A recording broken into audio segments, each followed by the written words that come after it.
Hello students. आज आपका 10th class के साइंस के फर्स्ट चैप्टर के थर्ड लेक्चर में स्वागत है। तो अगर आपको लेक्चर पसंद आए तो लास्ट में चैनल को सब्सक्राइब और लाइक कर देना। अगर पहले वीडियो को पूरा देखना। तो आज हम रासायनिक अभिक्रियाओं के प्रकार में बारे में पढ़ेंगे। ठीक है फ्रेंड्स, तो देखते हैं रासायनिक अभिक्रियाओं के कौन कौन से प्रकार हैं। तो रासायनिक अभिक्रियाओं के 5 प्रकार है। रासायनिक अभिक्रिया के 5 प्रकार कौन कौन से? पहला प्रकार है संयोजन अभिक्रिया। दूसरा प्रकार है वियोजन या अपघटन। संयोजन को हम क्या बोलते हैं? Combination reaction. और वियोजन या अपघटन अभिक्रिया को क्या बोलते हैं हम? Decomposition reaction. और थर्ड होती है विस्थापन अभिक्रिया। विस्थापन अभिक्रिया को क्या बोलते हैं हम? Displacement reaction.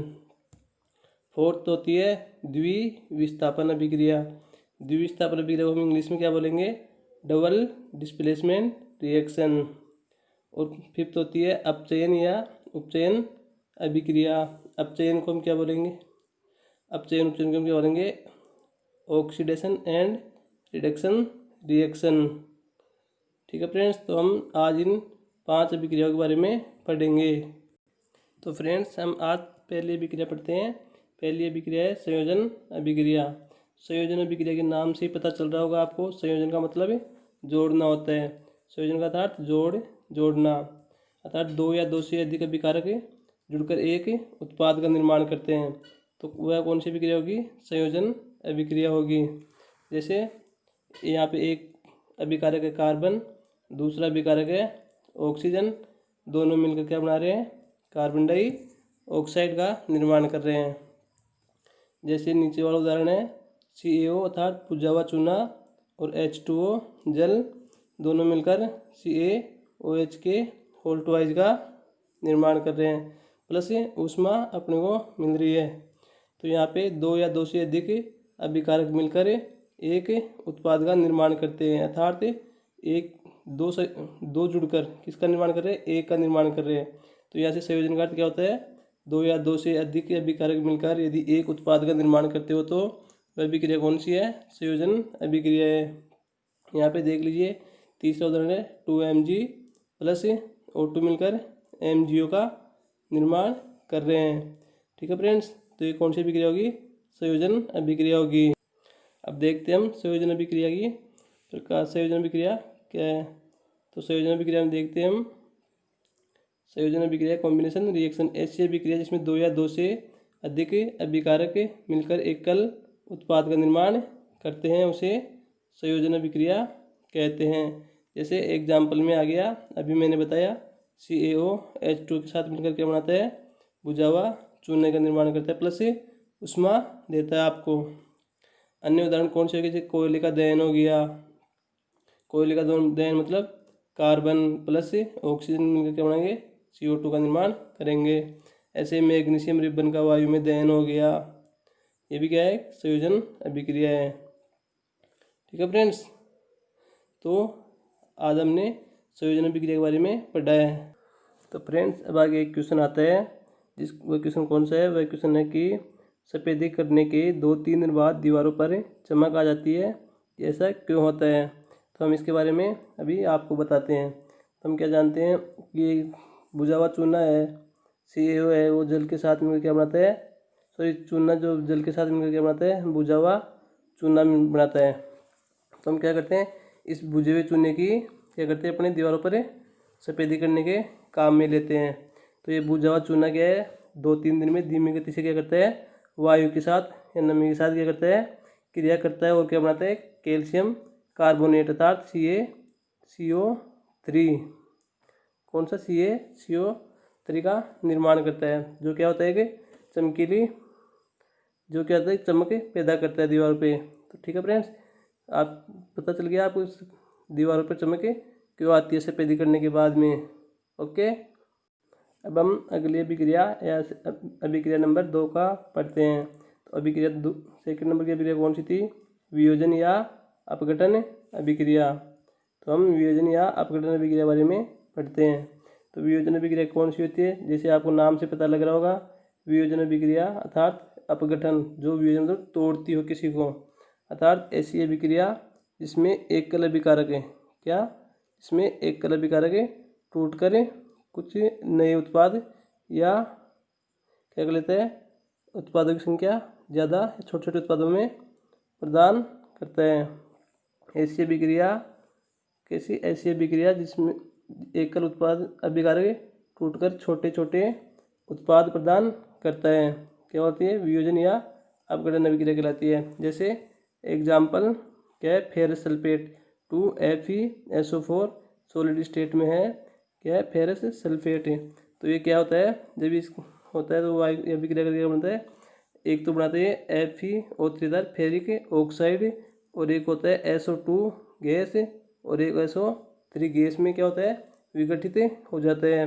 तो हम ऐसी अभिक्रिया क्या बोलेंगे, वियोजन या अपघटन अभिक्रिया बोलेंगे।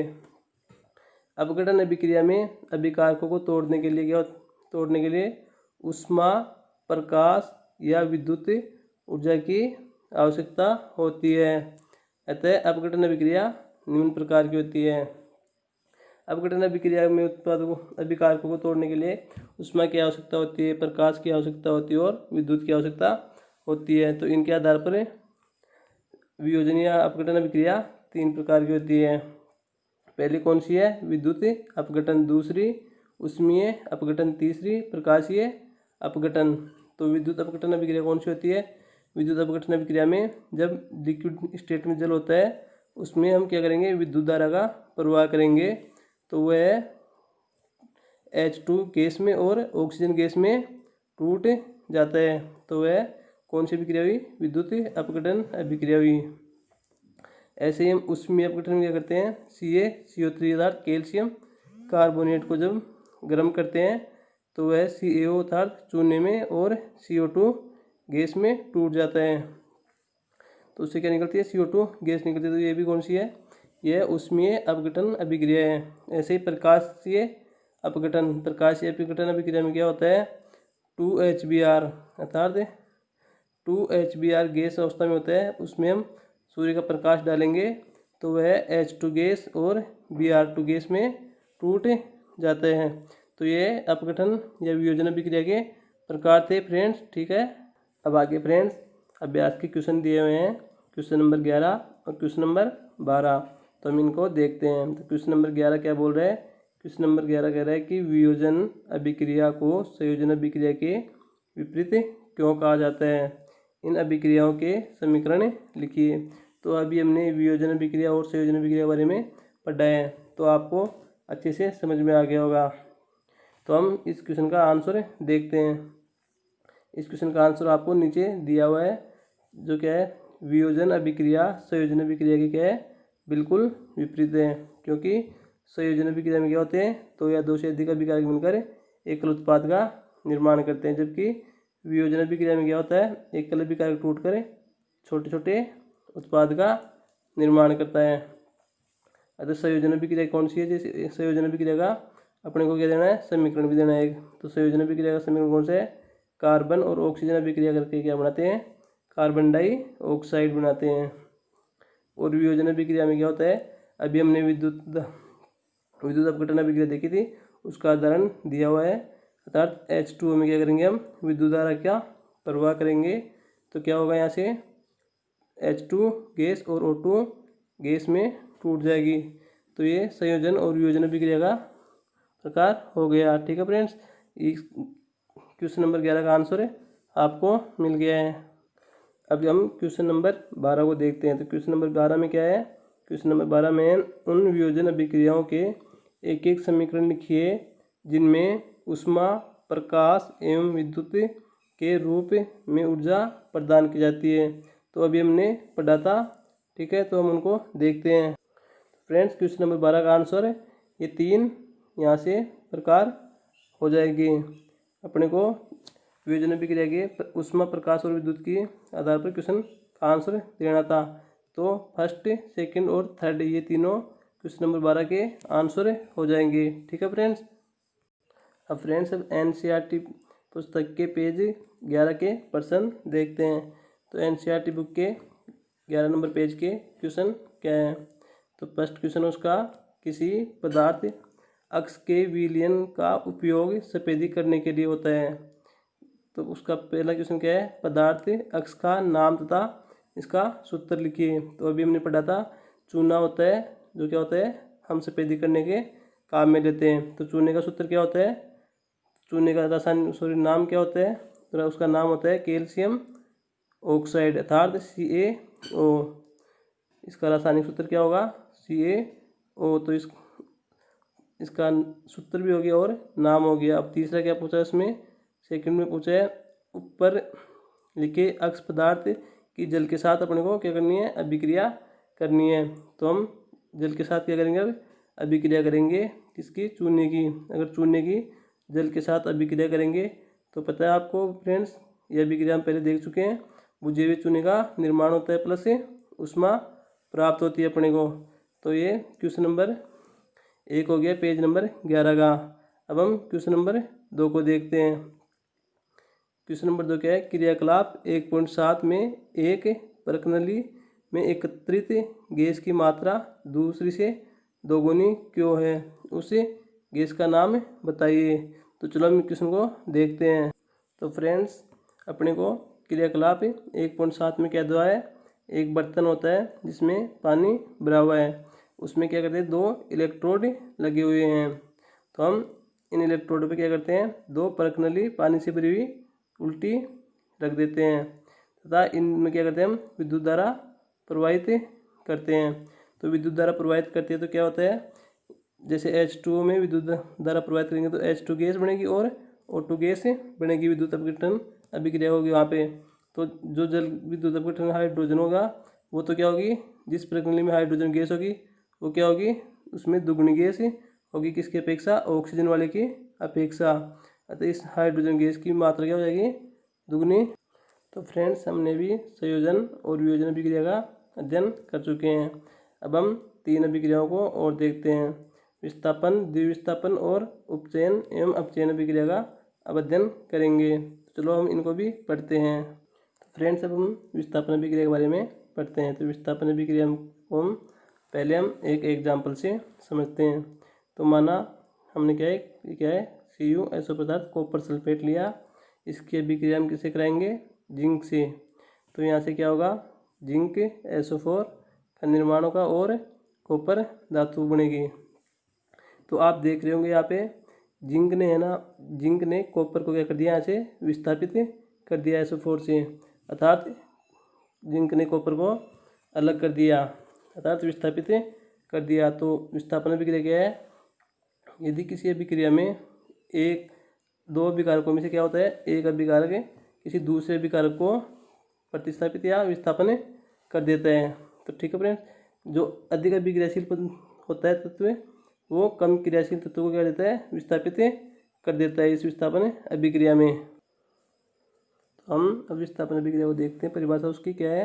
विस्थापन अभिक्रिया परिभाषा क्या है, ऐसी अभिक्रिया जिसमें एक अभिकारक के परमाणु या समूह का दूसरे अभिकारक के परमाणु या समूह से क्या हो जाता है, विस्थापन हो जाता है। जैसे भी अपने देखा था example, copper sulphate plus zinc की जब अभिक्रिया कराते हैं तो जिंक सल्फेट का निर्माण होता है और कॉपर धातु अलग हो जाती है। तो ये किस कारण होता है, ये अभिक्रिया में अधिक क्रियाशील तत्वों के कारण होता है, क्योंकि यहाँ पे जिंक क्या है, कॉपर से अधिक क्रियाशील है।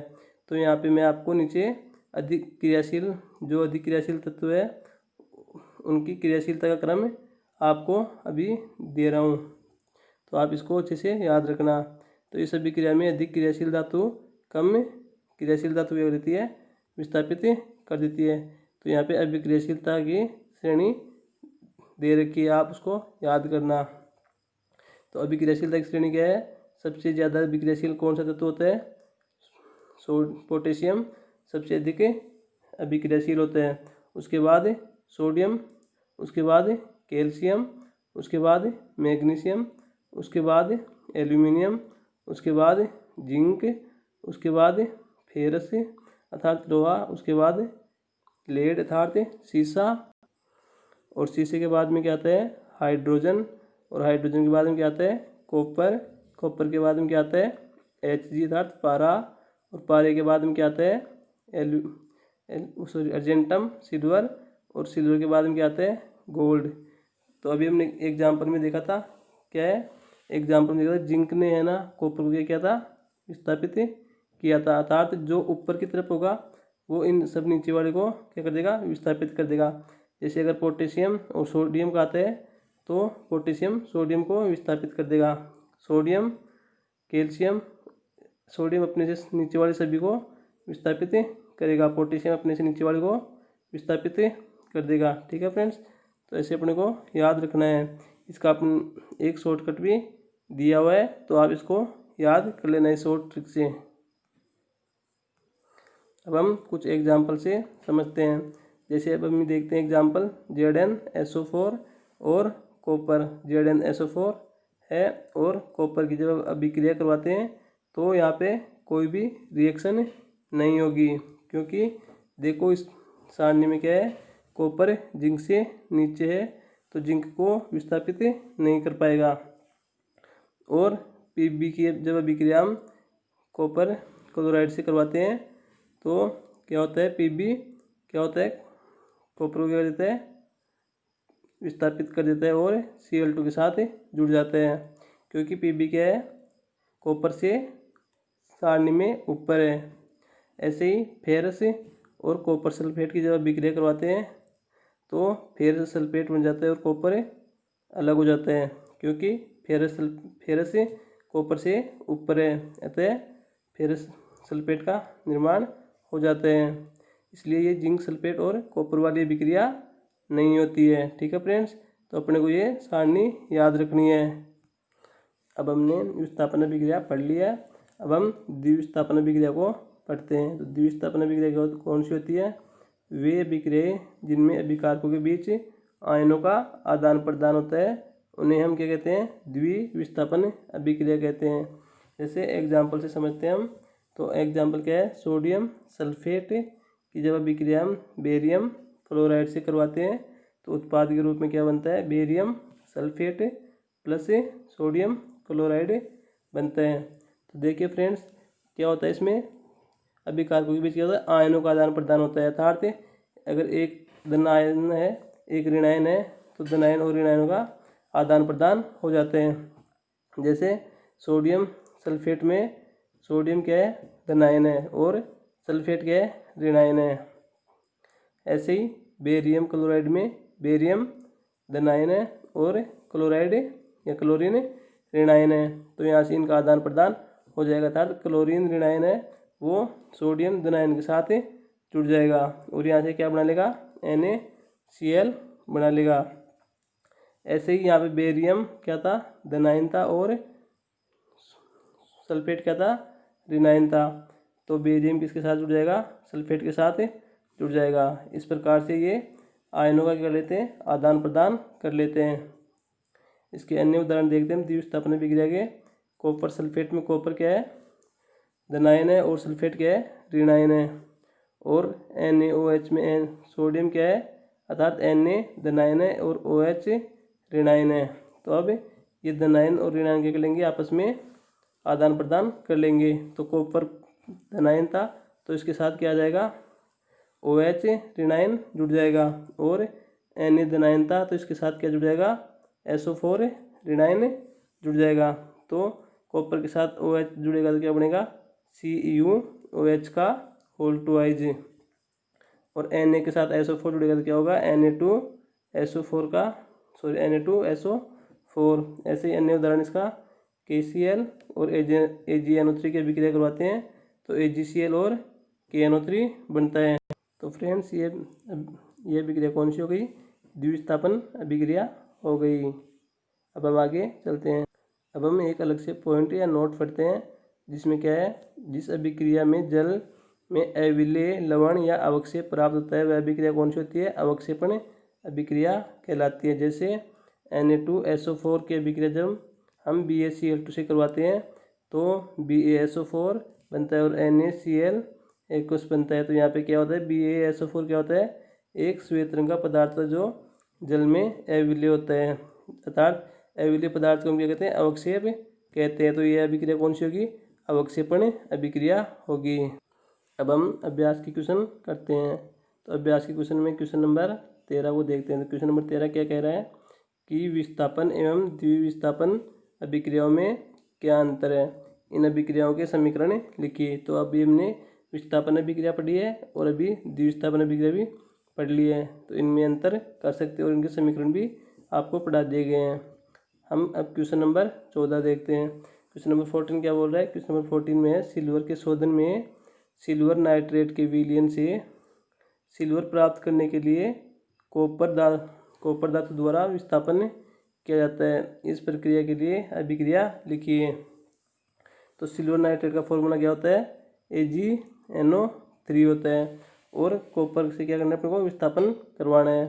तो AgNO3 का कॉपर से विस्थापन कराएगा तो क्या होगा, कॉपर किसके साथ जुड़ जाएगा, NO3 के साथ जुड़ जाएगा और Ag धातु क्या हो जाएगी, अलग हो जाएगी। ठीक है फ्रेंड्स, तो यहाँ पे देखते हैं। अब समीकरण को संतुलित करके तो यहाँ से 2AgNO3 हो जाएगा और ये CuNO3 का होल 2i हो जाएगा। तो ये क्वेश्चन नंबर 14 का सॉल्यूशन हो जाएगा।